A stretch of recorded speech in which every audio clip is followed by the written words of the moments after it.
Alors du coup, pour cet atelier-là, on a essayé d'avoir une présentation un peu thématique et logique de cette problématique des connexions.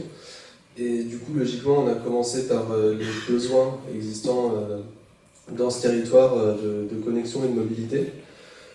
Et donc, à ce niveau-là, on s'est rendu compte qu'il y avait une très forte demande sur le long de l'axe littoral entre Fécamp et Dieppe, et aussi en profondeur de Saint-Valery vers Yvetot.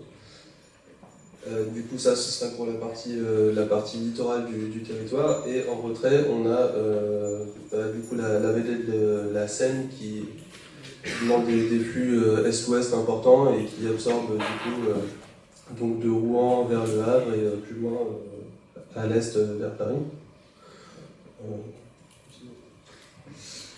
Donc après, on a regardé donc, les outils ou les éléments à disposition sur le territoire.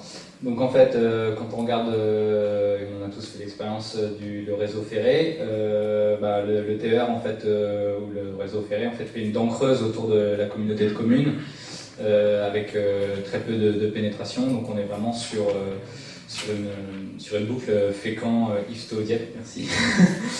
Fécamp-Yvetot-Dieppe, voilà, qui contourne complètement le territoire. En fait, pour venir compléter ce réseau ferré, il y a un réseau de bus qui vient en parallèle. Donc, une première ligne qui est gérée par la SNCF qui fait Yvetot-Saint-Valery, et après un deuxième réseau qui est géré par le département, qui en fait part d'un côté de Fécamp et de l'autre côté de Dieppe, et qui est plutôt arborescent ou tentaculaire en fait à partir de ces deux grandes villes principales. Et en fait, le territoire de la communauté de communes se retrouve en fait en bout de connexion ou en connexion avec différents réseaux. Donc en fait, on se rend compte que la demande de l'axe littoral n'est pas forcément en adéquation avec les outils à disposition.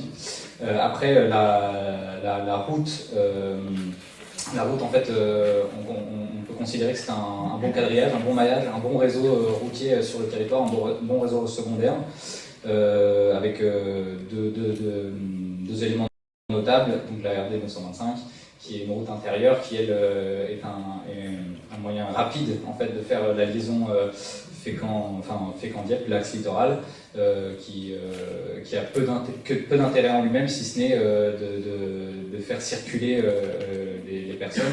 Et la RD 79, qui est un axe plus touristique, qui est littoral, mais qui présente l'inconvénient en fait d'être plus lent, plus morcelé, et qui présente ponctuellement certains risques liés à l'érosion du littoral. Sur la communauté de communes, il y a deux voies ferrées qui sont aujourd'hui fermées aux voyageurs. Le premier axe, c'est donc l'axe Fécamp-Dieppe, qui est complètement fermé et inexploité en tant que tel, et voire partiellement démonté, et avec aujourd'hui, on en a parlé, certains projets de véloroute. Voilà. Et l'autre axe, c'est l'axe Saint-Valery-Motteville, à côté d'Yvetot, qui en fait sert aujourd'hui de fret, principalement pour la centrale nucléaire de Paluel, pour l'approvisionnement et l'évacuation des déchets nucléaires. Un petit point de précision qui nous a paru important de souligner dans ce bilan, c'est que évidemment la première idée, c'est de se dire rouvrons les lignes de chemin de fer aux voyageurs pour venir irriguer le territoire de la communauté de communes. Si elles sont fermées aujourd'hui, c'est évidemment par rapport à un défi économique. La SNCF étant une entreprise, si elle ferme ses réseaux voyageurs, ces lignes voyageurs, c'est qu'il n'y a pas assez de rentabilité sur ces lignes-là. Et c'est des lignes qui sont anciennes, qui datent pour les plus anciennes, qui datent de 1925. Et il faut à peu près compter 1 million d'euros par kilomètre de chemin de fer pour pouvoir remettre en état pour les voyageurs.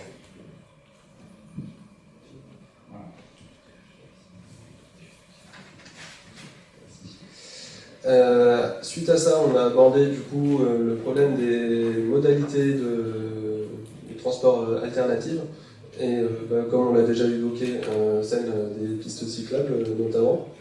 Il y en a une qui est déjà existante, qui longe le littoral d'assez près, et qui est rattachée du coup à l'échelle départementale, donc aux vélo-routes vertes et tout ce qui s'y rapporte. Donc celle-là, elle a clairement un intérêt à la fois et touristique et de desserte locale.